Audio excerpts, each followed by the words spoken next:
The champagne glass slipped from my son-in-law's father's hand the moment I finished speaking. I watched it fall in what felt like slow motion, the pale gold liquid spreading across the white tablecloth like a stain that couldn't be taken back. 312 people in that ballroom. I counted them later when I couldn't sleep. Every single one of them had just heard what I said, and every single one of them had seen his face go the color of old ash. But I'm getting ahead of myself. That's what my late husband used to tell me. Ruthanne, you always started the fire instead of the kindling.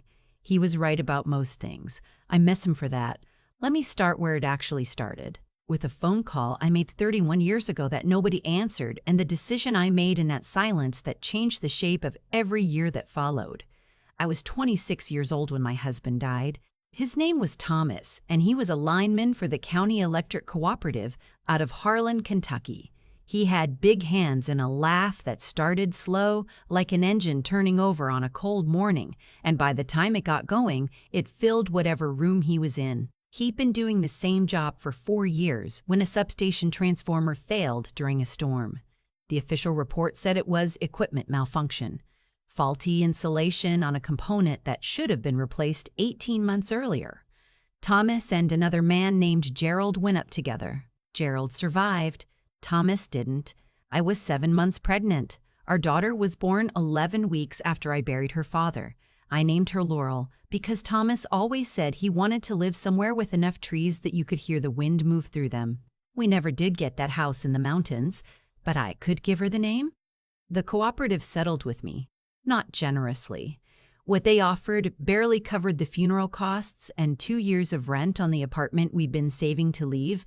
My attorney, a kind man named Mr. Trumpet, Featherstone, who worked out of a second-floor office above a pharmacy, told me the settlement was low but that fighting it would take years and money I didn't have with a newborn and no income. I signed the papers. I told myself I had no choice. I kept a copy of everything, every page, every report. I put them in a manila envelope, and I put that envelope inside a larger envelope, and I sealed it with packing tape, and I wrote on the outside in black marker, "Do not throw away." I put it in the bottom of a storage tote, and I moved that tote from apartment to house for the next 31 years. I don't know exactly why I kept it. At a certain point, it stopped being about evidence and became something else. A record that it happened. Proof that Thomas existed and that his death was not just an accident, but a consequence of someone's decision. Someone chose not to replace that component. Someone looked at the budget and looked at the risk and decided the risk was acceptable. Thomas was acceptable risk. I needed that envelope to exist even if nobody ever opened it. Laurel grew up knowing her father only through photographs and the things I told her. I tried to tell her true things. Not a saint, not a myth.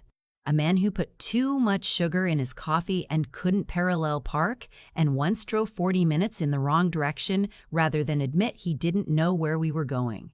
A man who loved her before she was born, who used to press his ear against my stomach and report back on what he heard. "She's in there," he'd say. "She's thinking about something." I worked 2 jobs for most of Laurel's childhood. Days at the county clerk's office, evenings at a diner called Patsy's that doesn't exist anymore. My mother-in-law, a woman I will always be grateful for, watched Laurel on the evenings when I couldn't bring her with me. We made it work the way people make things work when they don't have the option of not making it work. You stop asking whether it's fair. You just move. By the time Laura was in high school, she was the kind of person you hope your child becomes.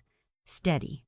Thoughtful. She had Thomas's laugh, the slow start engine kind, and his habit of tilting her head when she was listening to you, like she was trying to hear something underneath what you were saying. She got a partial scholarship to a state university 3 hours away, and I drove her there in August with her things packed in the back of my Civic, and I cried the whole way home. And then I cleaned the apartment top to bottom because I needed something to do with my hands. She called every Sunday. We had a standing call Sunday evenings at 7, and she kept it even through finals and even through the years when she was busy in ways I didn't fully understand. She called. I did not know, during those Sunday calls in her junior and senior year, that she had met someone. I didn't know his name or where he was from or who his parents were.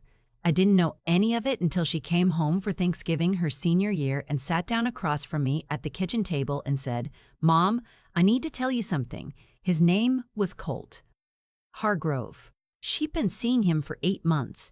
He was a graduate student in civil engineering. He was kind, she said. He was serious in the way that mattered. He wanted to meet me. She was watching my face when she said the last name. I don't know what she saw there. I hope I kept it steady. I think I did, because she didn't say anything else. And I didn't say anything either, and we ate our Thanksgiving dinner, and I helped her pack up leftovers, and I hugged her at the door, and I watched her drive away.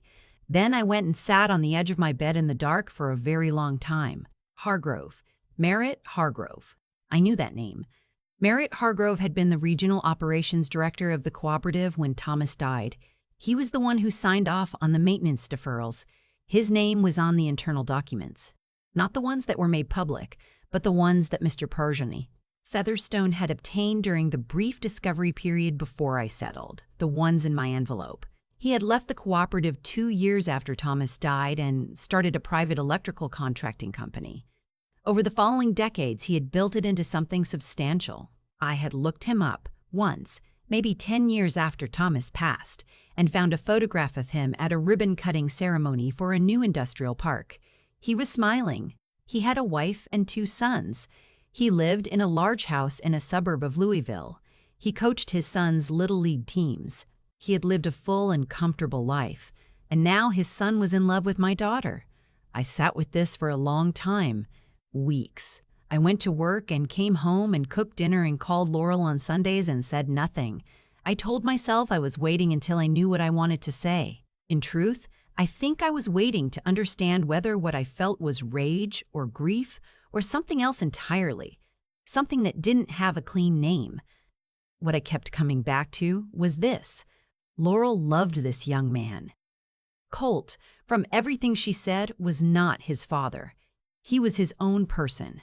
He had chosen her, and she had chosen him. And that was something I had no right to reach into and rearrange. Whatever Merritt Hargrove had done, Colt had not done it. He was 3 years old when Thomas died. So I said nothing. I met Colt the following spring at a dinner Laurel arranged at a restaurant in Lexington. He was quiet and polite and clearly nervous in the way that decent people are nervous when they want to make a good impression. He asked me about my work. He asked about Thomas. Laurel had told him I was widowed young, with a careful gentleness that suggested he understood this was not casual territory. I liked him. I did not want to like him, and I liked him anyway. I did not tell Laurel what I knew. I told myself I was protecting her. I told myself she deserved to build her happiness without the weight of my history pressing down on it. I believed this. I think I also needed to believe it because the alternative, telling her, watching her have to choose, was something I did not know how to survive.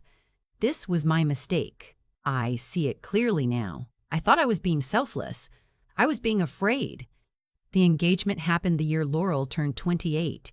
She called me on a Sunday, a half hour later than usual, and when I picked up, I could hear in the first syllable that something had shifted. She told me he'd asked her at a hiking trail they both loved, at a lookout point above a river valley at sunset. She told me she had said yes before he finished the sentence. I said everything a mother says. I meant all of it. The wedding was planned for the following September. 14 months away. Laurel threw herself into it with a focused energy I recognized. It was the same way she had approached everything in her life that mattered to her. She wanted a venue outside Louisville. She wanted wildflowers and string lights and a menu that felt like a real meal rather than catered food. She had opinions about everything, and she wanted to share them all with me. And those 14 months in the middle of everything else were some of my favorite months with her. I met Merritt Hargrove for the first time at an engagement dinner at his home, 6 months before the wedding. He was 63. He looked like a man who had always had enough. Enough food, enough confidence, enough room. He had the handshake of someone accustomed to handshakes meaning something, and the eye contact of someone who understood that holding it made him appear trustworthy. His wife, a woman named Rochelle, was warm and gracious in the way that some wealthy women cultivate as a social skill. The house was large and decorated with the particular confidence of people who have never had to wonder if their taste was correct. He didn't know who I was. I could see that immediately. I was Colt's fiancée's mother, a widow from a small town, someone to be polite to. I was polite. I ate the dinner and I complimented the house and I watched him across the table and I thought about an envelope in the bottom of a storage tote in my spare bedroom, sealed with packing tape, and I thought about Thomas pressing his ear against my stomach and saying, "She's in there. She's thinking about something."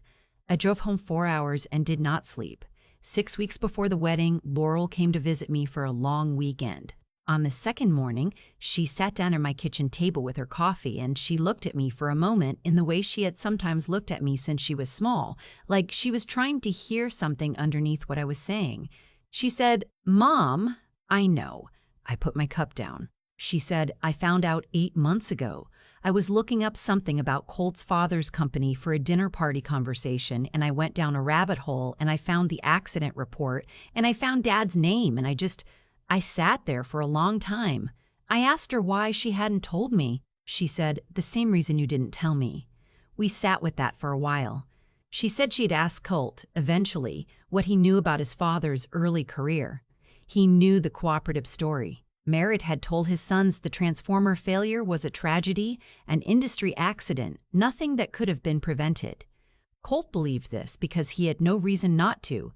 Laurel said she did not know what the right thing to do was. She loved Colt. She believed he was a good man. She also believed that I had a right to something she could not name precisely. Not revenge, she said, but acknowledgement that what had been done had been done. That my husband's death was not just weather. I told her I had kept the documents. Her face didn't change much. She nodded slowly. She said, "What do you want to do?" I thought about it for a long time. Then I told her. The wedding was exactly what Laurel had wanted. The venue was a restored barn on the edge of a small Kentucky town called Millhaven, surrounded by fields that had just turned the particular gold of late September. The string lights were everything. The wildflowers on the tables were everything. She was everything. In a dress the color of new cream, walking toward the man she had chosen with the slow-start engine smile she had inherited from her father. I cried during the ceremony. Real tears, not polite ones. I thought about Thomas, and I thought about everything it had taken to get here, and I thought that whatever happened next, this moment was not tarnished by it. This moment was hers. The reception began. 287 people. I've corrected myself on the count since I told it wrong earlier. I'm 61 years old and I've had time to get the details right. Merritt Hargrove gave the first toast. He spoke for 7 minutes. I timed it. He talked about Colt's drive and his character and his accomplishments. He talked about the family name and what it represented. He talked about legacy. He did not acknowledge Laurel's father. He did not acknowledge what it meant to raise a child alone for 28 years. Then he looked at me where I was seated 2 tables away. Not at the family table, I should tell you, and I'll let you decide what to make of that. And he raised his glass and he said, with a particular smile that I recognized as the smile of a man who had spent his life deciding what was acceptable risk, "We're glad Colt found someone suitable. It's good for a young man to marry someone with roots, even simple ones, simple ones, simple ones." I heard the breath of the woman next to me catch. I looked at my glass for a moment. I thought about Thomas. I thought about the envelope. I thought about Laurel, standing at the edge of the dance floor with her hand in her husband's, watching me. I stood up. I did not have a microphone. I didn't need one. The room had gone the particular quiet that rooms go when something is about to happen that nobody planned for. I said his name first. His full name. I said, Merritt James Hargrove. I said, "I have waited 31 years to say this, and I'm only going to say it once, so I'd like everyone to hear it clearly." I said, "My husband's name was Thomas Ray Calloway. He died on April 14, 1994, at a substation belonging to the Harlan County Rural Electric Cooperative. He was 28 years old. Our daughter was not yet born. The investigation determined that a faulty transformer component had not been replaced, despite internal documentation showing it had been flagged for replacement 18 months prior. The maintenance deferral was signed by the regional operations director. That director was the man who just called my daughter's roots simple. I reached into the inside pocket of my jacket. A small folded document, not the originals which I had given to a journalist and an attorney 3 months earlier, but a summary I had prepared. I set it on the table in front of me. I said, "I don't expect anything from you tonight. Honestly, I stopped expecting anything from you a long time ago. But I want everyone in this room to understand who stood up in this place and spoke about legacy." I picked up my glass. I said, "To Laurel and Colt, who are nothing like what brought them together, and everything like what those of us who love Thomas always hoped for." I drank. I sat down. The room was very still. Merritt Hargrove's champagne glass was on the tablecloth. I saw it from 2 tables away. I saw Rochelle's hand reach for his arm and stop before it got there. Colt had turned toward his father. His face was the face of someone whose floor has just changed material without warning. Laurel was looking at me. Her eyes were bright and she was not smiling exactly, but there was something in her expression that I recognized from when she was small, when she had done something hard she wasn't sure she could do and found out she could. There are things I need to tell you about what came after because I know what you're thinking, and some of what you're thinking is right and some of it is harder than you'd expect. The journalist I mentioned, I had contacted him 4 months before the wedding. He wrote for a regional investigative publication and he had been looking separately at procurement practices at rural cooperatives throughout the decade. The documents I gave him became part of a larger story that published 2 months after the wedding. Merritt Hargrove's company lost 3 significant contracts in the following year. I don't know what else happened because I stopped following it. I had carried that envelope for 31 years. Once I put it down, I found I didn't need to keep picking it up. Colt did not speak to his father for 4 months. Laurel told me this on a Sunday call, quietly, like she was reporting something she wasn't sure how to feel about. She said Colt had gone home after the reception and found his father in the study and asked him directly whether it was true. She said she didn't know exactly what was said. She knew that Colt had left and driven back to their house and that it had been a very long night. I did not reach out to Colt about this. It was not mine to manage. What was harder, and I want to be honest with you about this because I think the honest part is the part that matters, is what happened between me and Laurel in the 18 months before all of this. When she told me she knew, that morning at my kitchen table, I felt something I'm still not entirely proud of. Not just relief, anger. I had been protecting her for 8 months, and she had been protecting me, and we had both been sitting in the same silence like it was a kindness we were doing for each other, and what it had actually been was fear dressed up as love. I was angry at myself mostly, but I was also angry at her for not telling me sooner, and I said so, and she cried, and I cried, and we sat in my kitchen for 3 hours working through it. And at the end of it, something between us was more honest than it had been in 31 years. I tell you this because I've heard that story, the one where the wronged mother is a saint, and the daughter learns her lesson and everyone understands their place. That's not the story I lived. In the real story, the mother was also wrong. I kept a secret that was not mine alone to keep. I made a decision about what Laurel could handle without asking Laurel what she could handle. I spent years being afraid that my history would damage her happiness, and that fear looked a lot like protection from the outside and felt a lot like control from the inside. I was wrong to do it. I would tell you that even if she'd never found out, she did find out. And she found out in the same moment she realized she had done the same thing to me. We are both our father's daughters in the end, slow start engine people who take a while to say what we mean. Laurel and Colt have a daughter now. She's 2 years old and she has Laurel's eyes, and I am completely convinced Thomas's laugh, the engine turning over kind, the kind that fills the room. They named her Frances, which was Thomas's mother's name. That was Laurel's idea. She told me about it on a Sunday call, and I had to put the phone down for a minute to collect myself. And when I picked it back up, she was still there, waiting, the way she has always waited when she knows I need a minute. I keep a photograph of Thomas in the entryway of my house. It's the one from our second anniversary, before Laurel, before the cooperative, before the envelope that I carried for 31 years. He's laughing in the picture. Full engine. Whatever he found funny that day, he found it completely funny, the way he found everything, completely. When Frances comes to visit, and she comes often, they live 40 minutes away, which is one of the great gifts of my life. She stops in the entryway on the way in and points at the photograph. She doesn't know yet who he is. She just knows the face in the picture is someone Grandma looks at a certain way. I tell her, that's someone who loved you before you existed. She looks at the picture for a moment with that serious toddler gravity. Then she moves on, because there are other things to investigate. I stand there a little longer. I think about a document in a manila envelope that doesn't exist anymore, that I shredded the morning after the wedding while the coffee brewed and the September light came through the kitchen window. I think about the weight of it, 31 years, and the lightness after, which surprised me more than the weight ever had.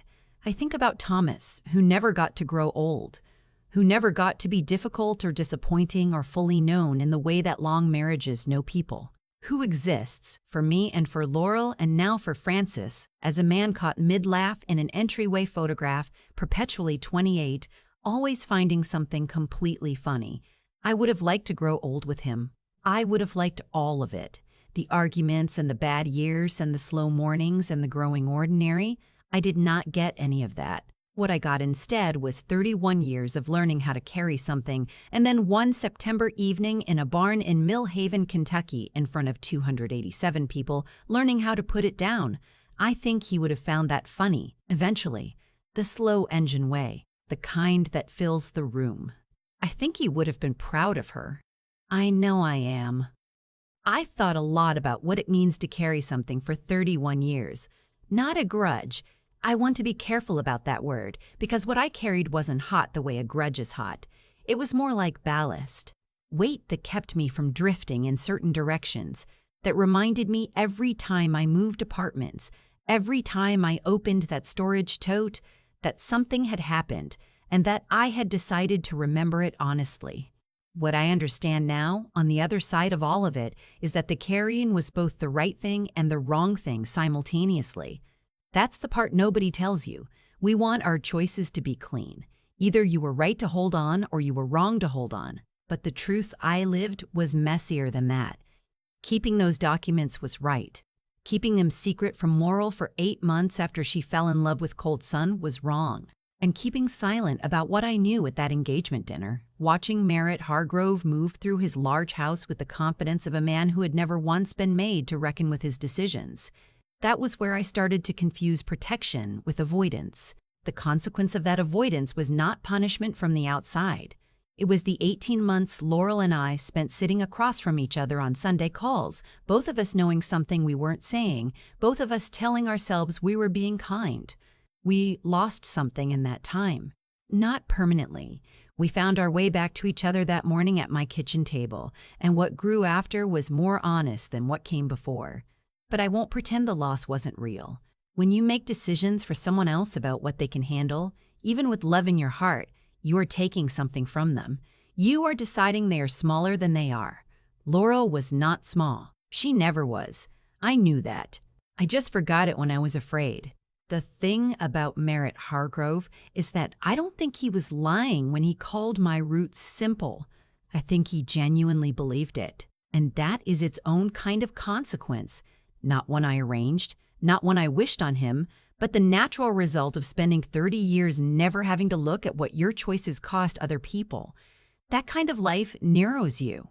It makes you less able to see. He stood in that barn in Mill Haven and looked at a woman who had raised a child alone, who had worked 2 jobs and moved apartments and carried a manila envelope and loved her daughter through every single year of it, and what he saw was simple. That's not something I could have done to him. He did it to himself, one comfortable year at a time. What I want to say, if any of it is worth saying, is this: the things you survive, really survive, not just outlast but move through with your eyes open, become the ground you stand on. I stood up in that room because I had 31 years of ground underneath me, not rage, not even justice, exactly. Just the accumulated weight of having lived something true and been willing to carry it until the right moment. That's what I mean by intelligence in the way it actually matters. Not cleverness, not strategy, but the willingness to stay honest with yourself about what happened and why, even when it costs you. Laurel named her daughter Frances, Thomas's mother's name. That was her idea, and when she told me I had to put the phone down for a minute, the chain of cause and consequence runs in every direction. What Merritt Hargrove's signature cost us is real and permanent. What we built in spite of it is also real and permanent. Both things are true at the same time. I have learned at 61 to let them both be true without needing one to cancel the other. The envelope is gone. The little girl in my entryway points at Thomas's photograph every time she comes over. I stand there a little longer than I need to. That's enough. It's more than enough.